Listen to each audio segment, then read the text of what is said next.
국회가 인사청문회 슈퍼위크에 돌입했습니다. 한덕수 국무총리 후보자를 포함해 장관 후보자 5명에 대한 인사청문회가 동시다발적으로 진행되고 있습니다. 네, 국회 취재기자 연결해서 자세한 내용 들어보겠습니다. 장보경 기자.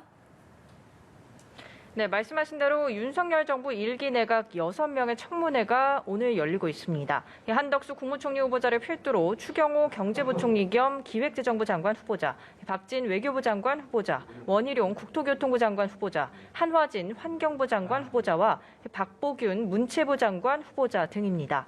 특히 이목이 집중된 건 한 후보자였는데요. 한 후보자는 김앤장 고문으로 근무할 당시 전관 예우를 받았다는 의혹과 관련해 적극 반박했습니다. 직접 들어보시죠. 공무원들한테 단 한 건도 전화를 하거나 부탁을 한 바가 없기 때문에 이런 전관 예우 문제라든지 이해 충돌의 문제가 일어나고 있다는 것은 저는 전혀 인식을 하지 않았습니다. 한 후보자는 김앤장에 간 이유로는 공공 외교를 한 것과 크게 다르지 않다고 봤기 때문이라고 설명했는데요. 하지만 국민의 눈높이를 보면 조금 송구스러운 면이 있다며 고액 연봉을 의식한 발언을 내놨습니다. 한 후보자는 또 과거 자택을 임대했던 미국 모빌사가 석유개발공사가 주관한 해외 천연가스 개발 사업에 참여한 것이 이해충돌 가능성이 있다는 질의에는 황당하고 터무니없다고 말했는데요. 이 중개업소를 통해 그쪽에서 제안한 금액에 따라 했다면서 이 특혜를 줬다면 이미 해고됐거나 감옥에 갔거나 둘 중 하나일 것이라고 강하게 반박했습니다. 이 배우자 그림 판매 의혹 역시 집사람이 공직에 있을 때 단 한 번도 전시회를 하지 않았다고 부인했습니다. 이 과거 론스타 간 국제 투자 분쟁 소송 과정에서 한국이 지나치게 국수주의적이라는 취지의 발언을 했다는 공세에 대해서는 이 론스타와 관련이 없는 시각에서 한 얘기라고 답변했습니다. 예, 민주당의 검수완박법 강행 처리로 전국이 경색된 상황에서 청문 주간에 들어간 거라 여야 간 강대강 충돌이 더 강해질 것 같은데요. 어떻습니까?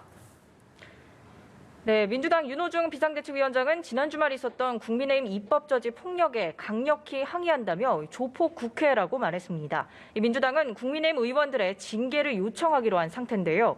박홍근 원내대표도 야상의 들짐승처럼 링도 규칙도 없이 서로 물고 뜯으면 된다는 것이냐고 비판했습니다. 민주당은 윤석열 내각 후보자들에 대해서도 청문 명단이 아니라 검찰 수사 대상자 명단이라는 강한 발언을 쏟아냈습니다. 직접 들어보시죠.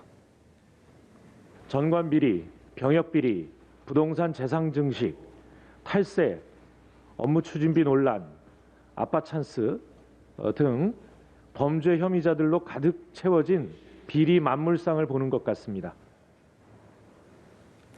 반면 국민의힘은 문재인 대통령을 향해 검수완박법 거부권을 행사하라고 압박 총력전에 나섰습니다.